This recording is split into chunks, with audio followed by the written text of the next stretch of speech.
Already வந்து Vishal sir வந்து அறிவிச்சிட்டாரு, நடிகர் சங்க தலைவர்.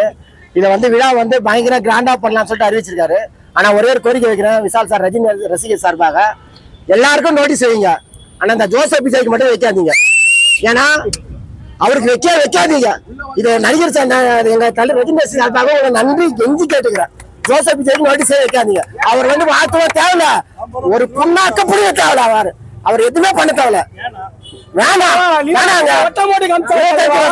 கொண்டாடும் போது வந்து பேசினா போல அன்னைக்கு தலைவர் இன்னைக்கு 50 வருஷம் ஆயிருக்கு. இதுவரை ஒரு வார்த்தை சொன்னாப்புல எதுவுமே சொல்லு. அவரு வாழ்த்து சொல்லு. ஏன் சொல்லு? ஏண்டா நாங்க சொல்லணும்னு பேசுவோம், பேச புரியல. சொல்ல தேவையில்லைங்க, நோட்டீஸா வைக்க தேவையில்ல. எங்களுக்கு வரவே தேவை இந்த ஜோசப் விஜய். தயவு செஞ்சு வரவே வராதீங்க. இது ரஜினி சார்பாக உங்களுக்கு கோரிக்கை வைக்கிறேன். ஒத்த ஓட்டு இல்ல,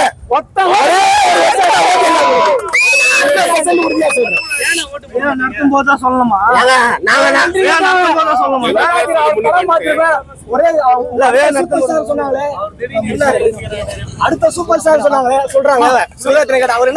ஒரே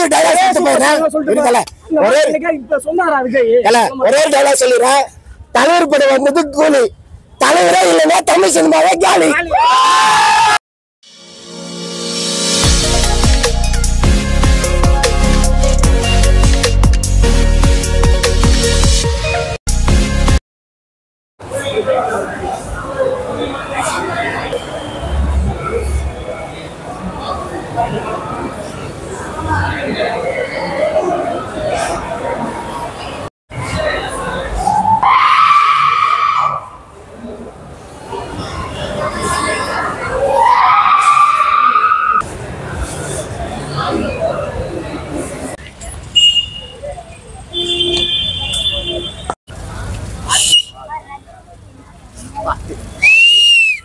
போன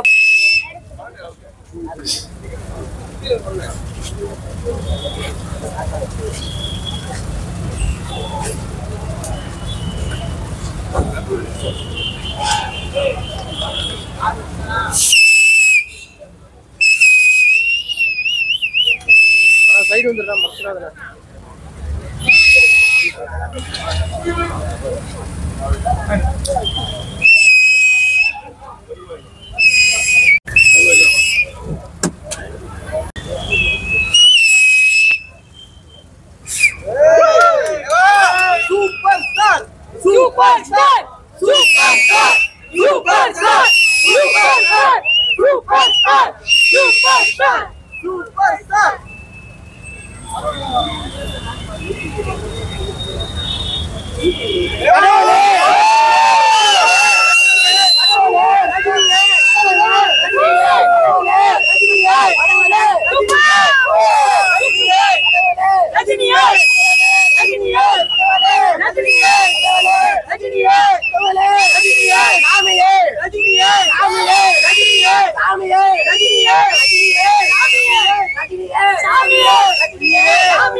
இன்னைக்கு தலைவரோட கூலி திரைப்படத்தோட 25வது நாள் வெற்றி விழா கொண்டாட்டத்துக்காக இங்க ரோகிணி திரையரங்குல நம்ம எல்லாரும் கூடியிருக்கோம். இந்த வெற்றி வந்து ஒரு வரலாற்று சாதனைன்னு சொல்லலாம். ஏன்னா தலைவர் வந்து நடிக்க வந்து 50 வருஷம் ஆச்சு, அவருக்கு 75 வயசு ஆச்சு. அவர் பார்க்காத ஏற்றமும் இல்லை இறக்கமும் இல்லை. இன்னைக்கும் பார்த்தீங்கன்னா ஏ சர்டிஃபிகேட் வாங்கின படத்தை பார்த்தீங்கன்னா சுமார் வந்து 500 கோடி கலெக்ஷன் பண்ண படம் வந்து இந்தியா லெவலில் 3 படம் தான் சொல்கிறாங்க. அதில் ஒரு படம் கூலி என்ற படம் பெருமையாக நான் தெரிஞ்சுக்கிறேன். தலைவர் வந்து 500 கோடி மேலே உள்ள படம் பண்ணியிருக்காரு. இந்த மாதிரி ரெக்கார்ட்லாம் பண்ற தலைவர் ஒருத்தருக்கு பட்டா சாத்தியம். இன்னும் 75 வயசுல நேத்தி கூட கேட்கறாங்க ஜேர்னலிஸ்ட்ல, அடுத்த சூப்பர் ஸ்டார் கலாநிதி மாறன் சொல்ற மாதிரி சொல்றாங்க. 75 வயசுல ஒருத்தர் ஹீரோவா நடிக்கட்டும், நடிச்சதுக்கு அப்புறம் இந்த மாதிரி ஒரு க்ரௌடு கூடட்டும். இந்த மாதிரி ஒரு க்ரௌடு கூடுனாலும் இந்த நான் கையில் அடிச்சிருக்கேன் 50 years ஆஃப் ரஜினிசம். இந்த மாதிரி ஒரு வெறி பிடிச்ச ரசிகன் இருக்கட்டும், ஒரே ஒரு ரசிகனை காட்ட சொல்லுங்க.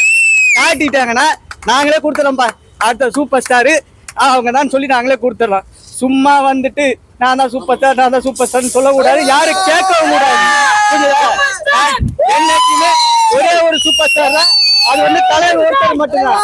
அது எந்த இடத்துல இல்லை, இங்கே இல்லை, எங்கே வேணாலும் சொல்லிப்பேன். இதுக்கு எந்த மாற்று கருத்துமே கிடையாது. ஏன்னா ரெக்கார்டு மேக்கர் அவர் தான், ரெக்கார்டு பிரேக்கர் அவர் தான். அவரை ரெக்கார்டை பிரேக் பண்றதுக்கு இனி ஒருத்தர் பிறந்து வரணும். அது யாரு? சூப்பர் ஸ்டார் ரஜினிகாந்த் தான் இருக்குமே தவிர வேற யாருமே இருக்க மாட்டாங்க. அவர் வெற்றி அவர் தான் பிரேக் பண்ணாரு, அவர் ரெக்கார்டை அவர் தான் பிரேக் பண்ணாரு, அவர் ரெக்கார்டை அவர் தான் மேக் பண்ணாரு. அதனால என்ன சொல்றேன்னா, சின்ன பசங்களா ஓரமா போயிருங்க, தலைவர்கிட்ட விளையாடாதீங்க, அவ்வளவுதான் சொல்லுவேன்.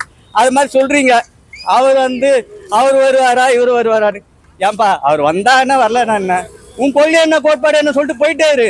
நீ அதுக்கு தலைவர்களுக்கு போற ரிட்டையர்மெண்ட் சொல்ற. அது எதுக்கு சொல்ல வரேன்னா, யாரா இருந்தாலும் சரி சினி ஃபீல்டை பொறுத்த மட்டுக்கும் தலைவரோட ரெக்கார்டை யாராலையும் பிரேக் பண்ண முடியாது. புரியுதா? நன்றி, வணக்கம். ஜெயிலரோட ரெக்கார்டை என்ன சொன்னாங்க, இது 1000 crore அச்சீவ் பண்ணணும்னு சொன்னாங்க. ஆனா என்னன்னா, இப்போ சன் பிக்சர்ஸ் அபிஷியலா கலெக்ஷன் அலௌன்ஸ் பண்ணல. நாங்க என்ன 1000 crore தான் அச்சீவ் பண்ணிட்டு இருக்கோம். ஆனா என்னன்னா, ஏ சர்டிஃபிகேட் கொடுத்தனால 1000 crore வராது. நாங்க மத்தவங்க மாதிரி வடையெல்லாம் சுட மாட்டோம். நாங்க மத்தவங்க மாதிரி வடையெல்லாம் சுட மாட்டோம். தலைவரோட ஃபேன் எப்பவுமே ஸ்ட்ரெயிட்டா தான் பேசுவோம். 1000 கோடி அச்சீவ் பண்ணாது. இருந்தாலும் ஜெயிலரோட ரெக்கார்டை பிரேக் பண்ணுது. ஆனா ஜெயிலர் 2 கன்ஃபார்மா 1000 crore அச்சீவ் பண்ணிடும். தமிழ் சினிமா இண்டஸ்ட்ரியில ஒரு மிகப்பெரிய சாதனையை உண்டாக்கும் ஜெயிலர் 2 படம்.